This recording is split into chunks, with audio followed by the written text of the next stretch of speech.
the top of the Empire State Building. Pest Equity Business Podcast is back. We back. Expansion always, in all ways. Eye-opening episodes, sales, marketing strategies, entrepreneurial development, the everyday entrepreneur experience. So get ready to network to build your net worth. You're now listening to the Pest Equity Business Podcast.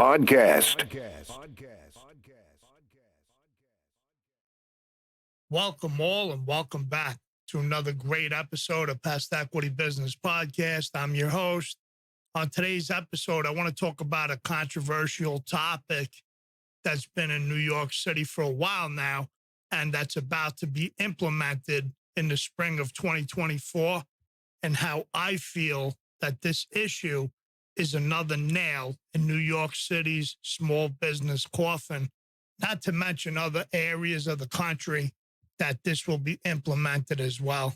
So let's talk about congestion pricing and how I feel it's a scheme and just another nail in New York City's small business coffin. Now, some people may agree and some people may disagree, but that's the greatness of the United States of America, in my opinion. So the headlines make it seem like a good thing by calling it a plan to reduce traffic in Manhattan. Who can be against that, right? But a more realistical way to describe the congestion pricing scheme scheduled to start next year is that it's another nail in the city's coffin. See, at a time when thousands of families have left for safer, cleaner, and saner pastures, charging people even more to come to the city amounts to an invitation not to come, in my opinion. Now, from my research, the governor of New Jersey rightly sees the plan as another big tax on commuters from his state and calls it a money grab by New York. He also believes both New Jersey Transit and the Port Authority will be hurt by this congestion pricing scheme. Now, Phil Murphy, a Democrat, faults the Biden administration for approving the idea and has tried to reason with Governor of New York, but as with her plan to ban gas stoves, she's impervious to common sense, in my opinion. So zooming into it, raising the price of getting here also undercuts the efforts by City Hall and employers struggling to get workers out of their homes and back into the offices. Most buildings are nowhere near their pre-COVID full-time population, and congestion pricing will give reluctant workers another reason to zoom it in.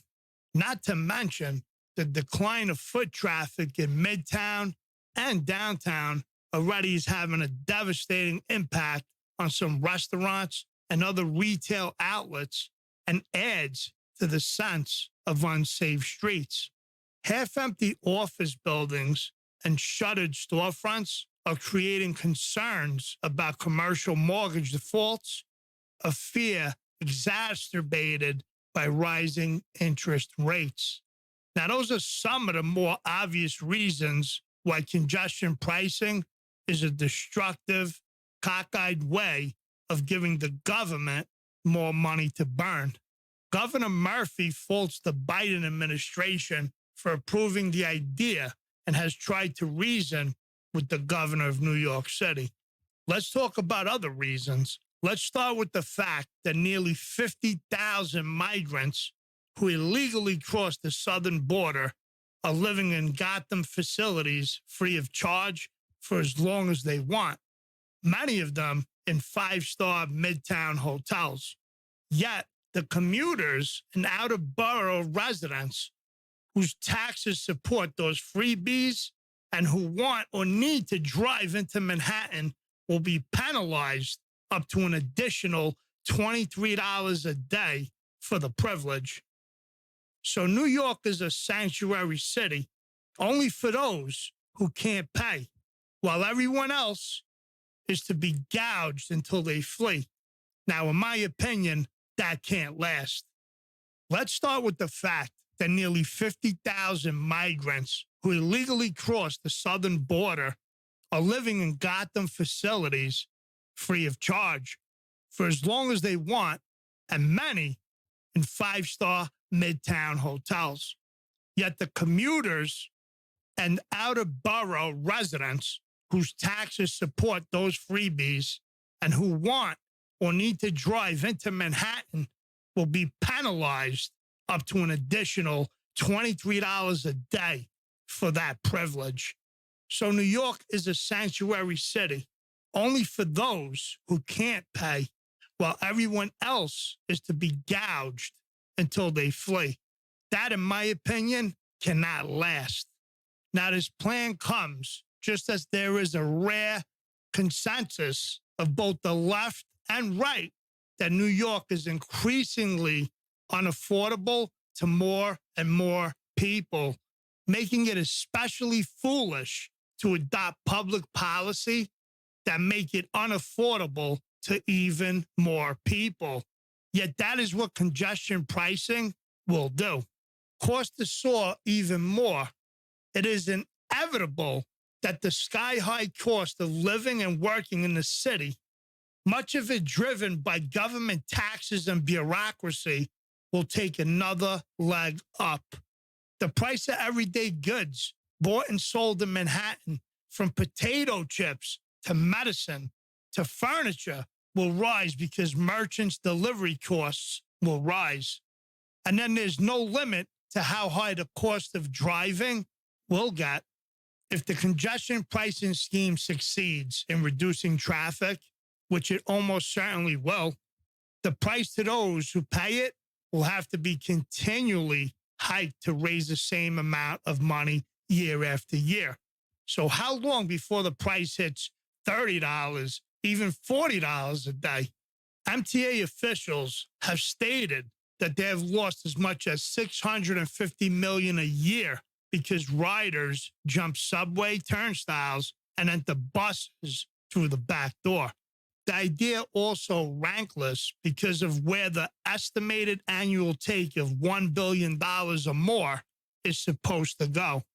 The bulk will go to the MTA, an agency whose finances are out of whack, in large part because it can't or won't crack down on fair beating.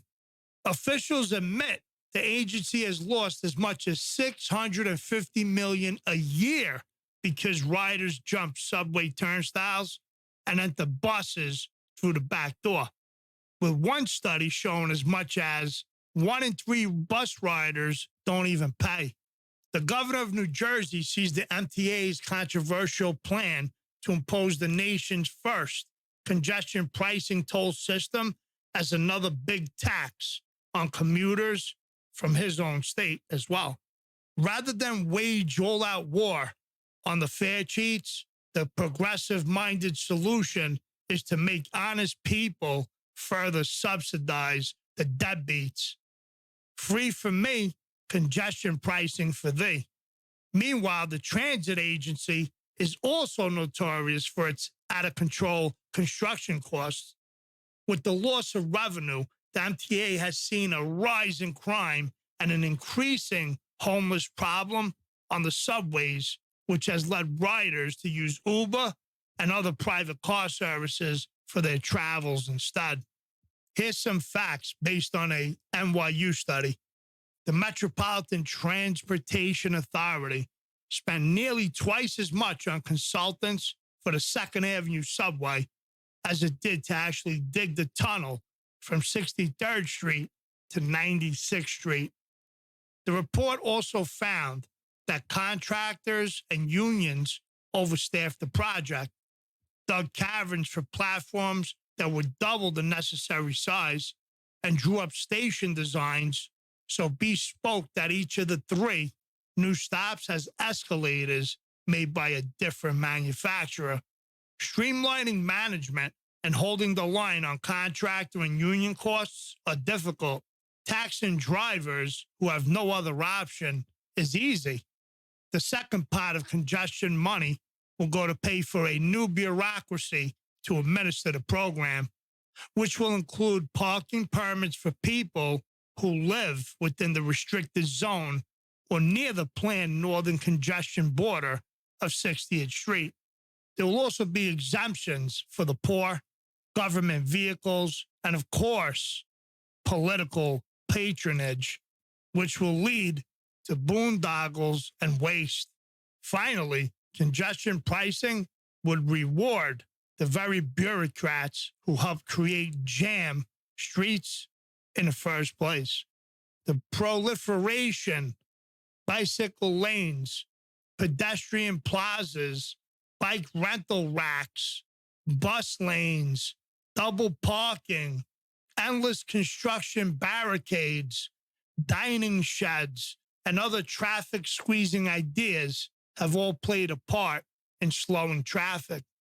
Also, crime and the largely unchecked homeless problem on the subways have driven many riders to surface transportation, helping to fuel the explosion of Uber and other private car services. The dirty truth is that the elitist anti-car zealots in successive mayotes have fantasized for decades about a day when they can banish cars altogether. They want New York to be Europe, and to them, congestion pricing is a partial means to that end. While they are closer than ever to getting their way, the working people who have to pay the bills are getting the shaft. I want to thank you all for tuning in to this special episode of Pest Equity Business Podcast. Big shout out to everyone who follows us on Instagram and social media. Go subscribe to our YouTube channel and rumble.com. See you all on the next episode. God bless. Thank you for tuning in to another great episode of Pest Equity Business Podcast. Be sure to share, like, and subscribe. Follow us on Instagram at Pest Equity Podcast. Join the Facebook group and go subscribe to our growing YouTube community. Have a question or topic for the show? Want to be a guest on the show? Shoot us an email at pestequitypodcast@gmail.com.